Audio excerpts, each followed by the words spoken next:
Judy was an assistant to Mr. Rollins, a wealthy man who didn't care about others.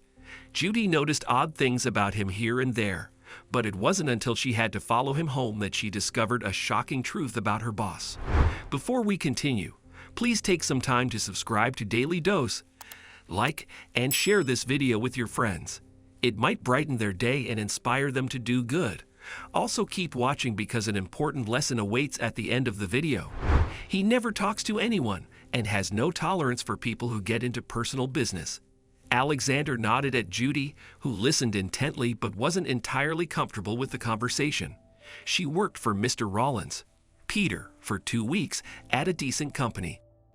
She made good money, and the people were friendly. His boss was serious and quiet, but he wasn't mean or anything to her. However, she started going to get coffee with some of the other assistants at the company, and they gossiped too much about their superiors. Today, they decided to tell Judy all they knew about her boss, which wasn't much. One time, I was helping him because he had yet to hire a new secretary, and I asked about his wife in passing. It was entirely innocent, and he snapped at me. I ran out of there as quickly as I could. Alexander continued. We don't know much about him or why he would react like that. Another colleague, Uma, added. He's normally quiet unless you're late or have a project. I guess some rich people hate getting personal or dealing with us mortals, but I have a theory that his wife cheated on him. The group laughed, not Judy, but she didn't want her work days to be dull, so she smiled politely and noted the tips about asking Mr. Rollins any personal questions. Where the hell have you people been? Mr. Rollins yelled at them as they arrived at the office. Go to your desks. Now. He had never spoken to anyone that way since Judy was hired, but everyone hurried to their desk. She also threw coffee on her white blouse as she reached her cubicle. Judy, come in here. Mr. Rollins called, and she jumped out of her desk. Yes, sir. There's a huge project. I need you to take a look at a month's worth of paperwork as quickly as you can. You might have to put it over time. Come on, hurry, he said, not giving her anything more, but she grabbed boxes and started sorting. As she unearthed some papers, he explained better what he needed and continued to give instructions. It wasn't hard for her to handle. Judy was smart, but it was overwhelming and would take a long time. Eventually, she took everything to her cubicle and used her computer to sort appropriately as well. Without noticing, the office got dark and people left. Judy's tummy rumbled, and she realized it was already 11 p.m., but she didn't want to leave. She was almost done, so she grabbed another box and continued. At 3 a.m., a gentle voice startled her concentration. Judy, what are you doing at this hour? Oh, wow. Judy swiveled in her chair. Mr. Rollins, you scared me. Why did you stay so late? It's 3 a.m., her boss continued. Wow, I didn't notice. Judy said, just now looking at the clock, and started to grab her things as her boss went somewhere else in the office. Here, have some coffee, so you don't fall asleep on your way home, he offered, putting a cup on her desk. Thank you, Judy said, grabbing the drink gratefully. She looked at her boss as they drank the bitter liquid and realized he was in fresh clothes, so he would probably stay there until the end of the day. But something caught her attention. His fancy shoes were dirtied as if he had stepped on mud or wet grass. It was weird. She had never noticed that before. He was such a well-put-together man. Thank you so much for staying here. I should have been clear that it didn't need to be so late, he added suddenly. Oh, Mr. Rollins, I completely lost track of time. I really thought I could finish today. Well, it's tomorrow now, she laughed awkwardly, which made her boss grin slightly. Suddenly, her cheeks turned red, and her heart started pumping faster. His smile was beautiful. His eyes crinkled adorably, and he looked so relaxed. Judy was usually into more hipster rock type of men, so she had never seen him as handsome. But at that moment, all she thought about was kissing him. Mr. Rollins wasn't much older than her, although it had always seemed like it in the daylight or when he had a serious/grumpy face while working. But truthfully, he was only 7 years older, and now she wondered about him. Did he have a family? Was he divorced? Was he married? but she didn't dare ask so directly. Her work friends were gossips, but what they said about asking him personal questions was real. "Mr. Rollins, what are you doing here so early?" Judy asked suddenly. Her boss looked at her intently, making her cheeks redden further. But he cleared his throat. "Go, Judy, go home. See you tomorrow," he urged kindly, looking down, and she nodded. "Well, later today, you mean," Judy said jokingly to lighten the strange mood. "Oh yeah, right," he almost grinned, and she left, thinking about this enigma of his shoes and why he came so early to the office. But she couldn't ask anyone in this place. The gossip would amplify, and Judy didn't want to spread anything about her employer. Therefore, she would have to find out on her own, somehow. Judy was dead tired when she returned to the office later that day at her usual arrival time. However, she wanted to finish quickly and avoid staying late again, so she got down to business. Unfortunately, she couldn't finish all her work that day either and decided to stay a few hours late again. "Judy, go home," her boss interrupted her. "Now, thank you for taking this project so seriously, but you can't stay that late again." "Oh, thank you, Mr. Rollins," Judy said, wrapping up her day. She watched him leave and saw the entire empty floor. She stood, looked at his office to see if there was anything to arrange, and noticed a few snacks and old wrappers from cheap fast food on his desk. She discarded those, unearthing his cell phone. Judy ran, grabbing her purse on the way to the parking lot. She arrived just in time to see his car exiting, so she ran to hers and followed as quickly as possible. She didn't want him to be without his phone and didn't know who else to call. However, the road he took was strange, and Judy wondered where exactly he lived. There was a ritzy neighborhood in town, and she thought he would have a house there. But they were going in the opposite direction. They'd reached an empty area, and Judy realized they were near the city cemetery. She followed him until he parked beside an old trailer and went inside. He didn't notice another car behind him or the headlights for some reason, but she parked nearby and knocked on the trailer door. "Judy, what are you doing here?" he asked, his eyes wide and his tone outrage. "You forgot your phone in the office. I followed you here," Judy said quickly, returning the device to him. "You shouldn't have come here," he continued, quickly taking the mobile from her hands. "Leave." "Yes, I will," Judy said, but she took a peek inside the trailer and saw it was dirty and unkempt. It didn't seem like the place for her boss to live in. "Judy, leave. Never come back here." Mr. Rollins suddenly yelled, and she flinched, backing away to her car quickly. "Don't tell where I live, especially your stupid friends at the office." Judy nodded awkwardly as she got into her car and drove off. This was the first time Mr. Rollins had screamed at her in anger, and she felt terrible. However, Judy could barely sleep when she got home, thinking about his living situation. A few days later, they finished everything they needed for the new project, and Mr. Rollins had several meetings with particular clients, so Judy didn't have much to do. She entered his office, threw out more fast food wrappers, and looked around. Suddenly, she saw his keys on the desk and had an idea. She didn't want to ask Mr. Rollins why he lived in a trailer, considering how much money he earned, why he always ate fast food and unhealthy snacks, or why he came to the office at random hours of the night. But she could do something for him. "Will he fire me?" Judy thought as she took the keys to his home and went to grab her purse. "Whatever. I'm good. I can find a new job. I need to know more about him."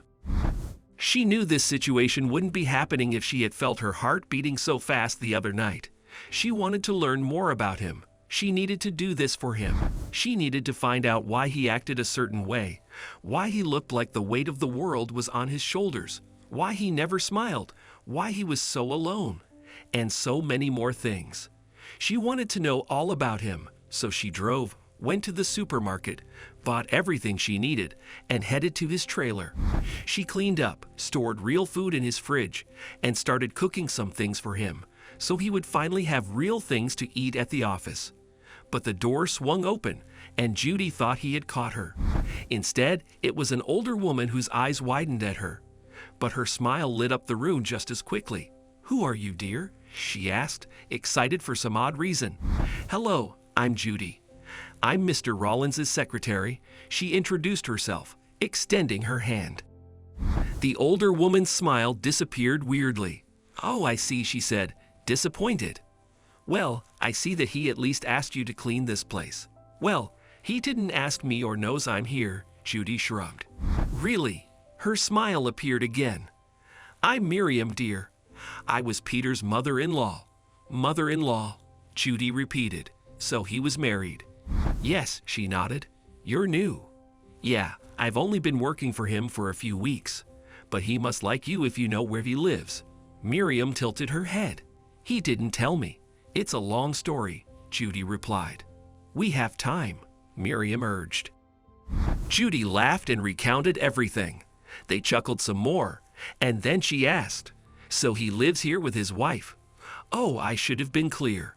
My daughter died years ago with my grandson. They were in a car accident," Miriam revealed, her lips pulling down. "Peter never recovered. He blames himself, even though he wasn't in that car at all." "I'm terribly sorry for your loss," Judy said, shocked and dismayed. "Thank you, dear. Things since then have been a whirlwind. Peter went through intense grief, and we couldn't help him. I mean, my husband and I couldn't do much for him. He was depressed and just went through the motions. He went to work, but life had no more meaning for him," Miriam continued, "until my husband got sick." "Oh no," Judy uttered. "Yeah, but my husband's sickness snapped Peter out of his depression. He put all his efforts into helping us out. He pays for everything, and at the hospital, he met many sick kids, so he now gives to charity. He sold almost everything he owns and bought this trailer and this piece of land, so he could be near the cemetery where my daughter and grandson are buried," the older woman explained. "I see. But it's not a life," Miriam said, her eyes watering. "Despite all the good he does, he is not living at all. He leaves no money for himself or buys anything or enjoys anything. I think he only kept his clothes to go to work dressed nicely. We all have told him to move on. It's been years. I know my daughter wouldn't have wanted him to live like this. He doesn't care about himself, and he has insomnia, so he visits their graves late at night or goes to work." "Wow, that's terrible," Judy said, realizing why his shoes had been dirty the night he entered the office at 3 a.m. He had just been to his family's graves. "So I was excited when I saw you here. I thought he was moving on," Miriam said, grabbing her hand. Judy was confused. "I thought you might be his girlfriend." "Oh no, ma'am. I'm just his secretary." Judy shook her head. "Are you sure?" Miriam asked hopefully, but the door to the trailer swung open again, and Peter stood there. His eyes were big as saucers, and his face turned white as a sheet. "Judy, what did I tell you before? Never come back to my house," he screamed, more furious than ever. And although Miriam tried to defend her, Judy ran off. She didn't need his gratitude or anything. She only wanted to do something nice for him, especially after discovering everything about him. The next few days were awkward, but he had not fired her. But one day, he unexpectedly came out of the office with his phone in his ear. "Judy, cancel all my appointments. I have to go to the hospital," he said. "Are you all right, sir?" she asked. "Yeah, it's my father-in-law," he answered and walked to the elevator. Judy canceled everything and finished her work for the day. It wasn't until she got in her car that she realized Mr. Rollins had not snapped or gotten angry at her for her questions. He had actually told her something personal. So Judy arranged some flowers and sent them to the hospital, hoping his father-in-law was all right.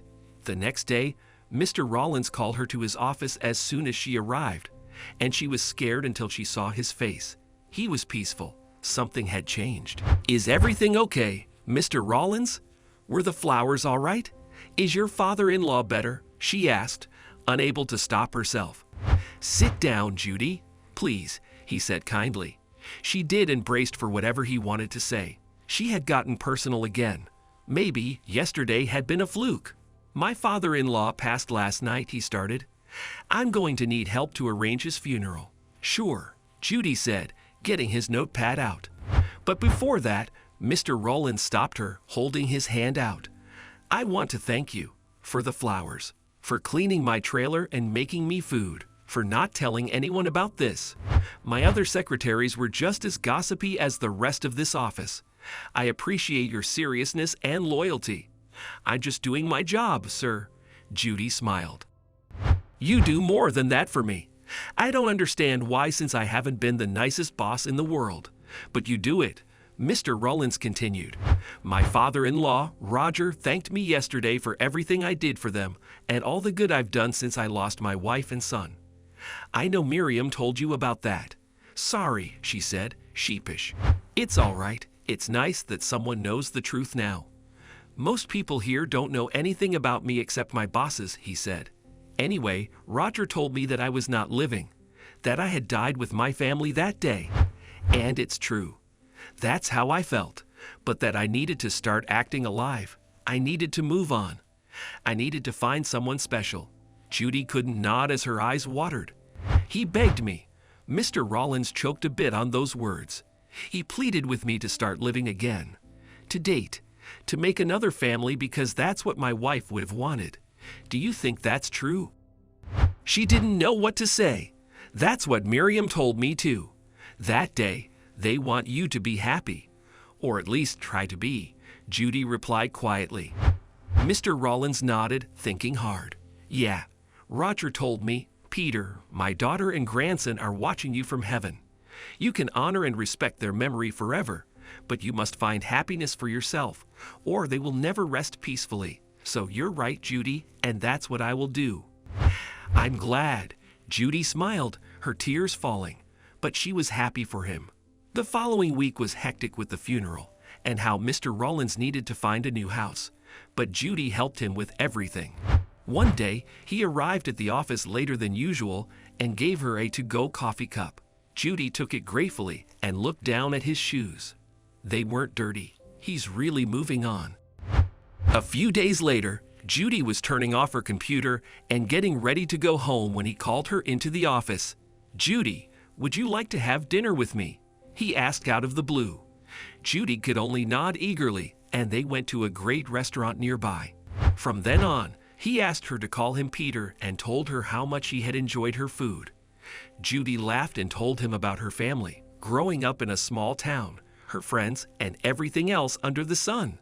His chuckles came often, and they made her heart skip a beat every time. She didn't know what the future would be like for them, but that was part of truly living.